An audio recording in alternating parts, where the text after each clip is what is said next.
Hi, I'm Tim. Welcome to Watchbox, and thanks for logging on. If you love this watch, email me, tmosso at thewatchbox.com. Your purchase and pricing email question line for buying this or any watch you see on any Watchbox property. Reach out to me directly. It's in the description below, tmosso at thewatchbox.com.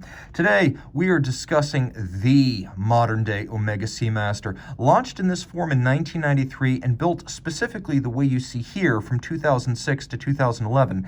This is the Omega Seamaster Diver 300 meter. 41 millimeters in stainless steel, this watch rose to fame in the 90s as the weapon of choice for James Bond during the Pierce Brosnan era, and the watch remains as compelling today. When you hear about the James Bond Seamaster, 9 times out of 10 people are talking about this one. It's also a watch that I own personally and have since my graduation in 2002.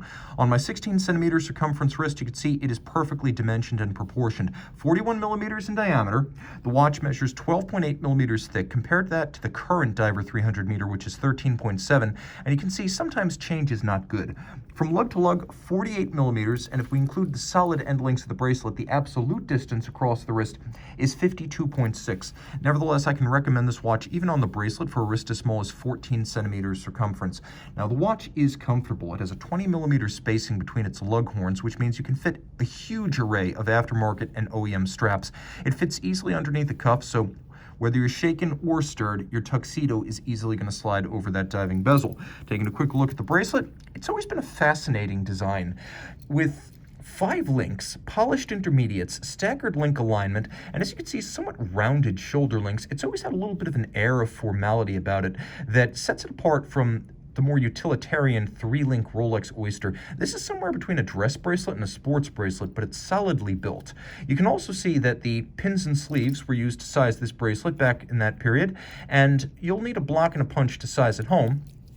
But if you want to pull it out over a dive suit, you've got the famed milled dive extension. This clasp and that dive extension are generally considered to have forced Rolex to really rethink its Oyster clasps after the 90s.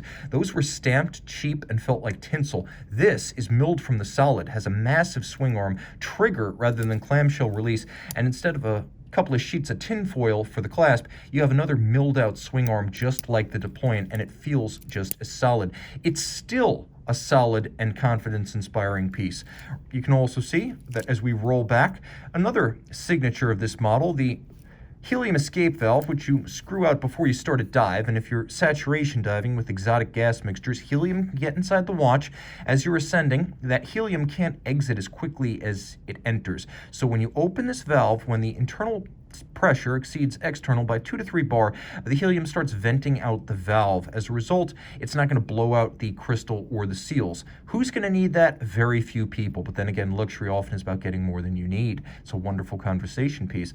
There's a little beveled diving bezel, and it's always been a relatively low profile dive bezel. It's not the easiest one to grip with wet hands, so you're going to want to set your timer before you jump into the water. Line it up with the skeletonized so-called James Bond skeleton hand, and you've got a 0 to 60-minute count-up timer. Now, I actually prefer dive bezels to chronographs. They're easier to read at a glance, so you don't have the downstream maintenance costs. Also, remember, most chrono minutes registers only go up to 30. This goes up to 60. Let's hear that detent one more time.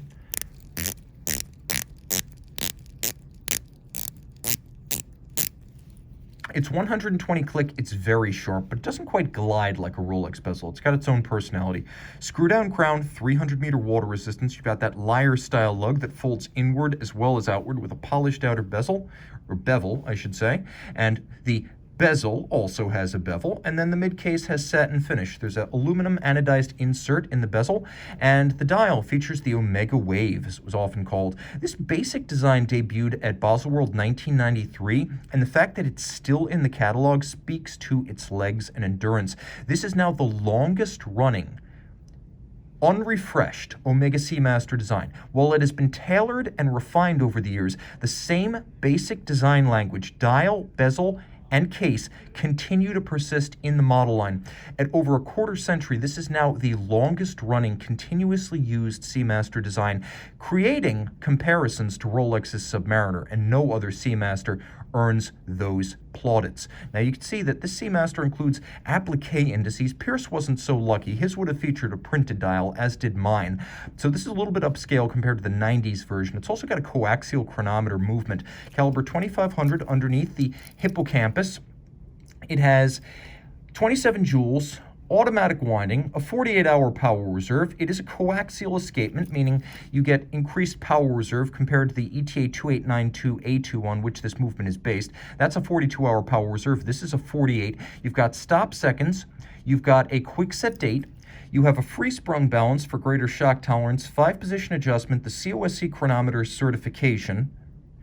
And of course, that coaxial escapement is probably still the most advanced escapement you can buy for under $50,000. Developed by George Daniels in 1973, industrialized by Omega in 1999, and really living up to its potential in the modern era.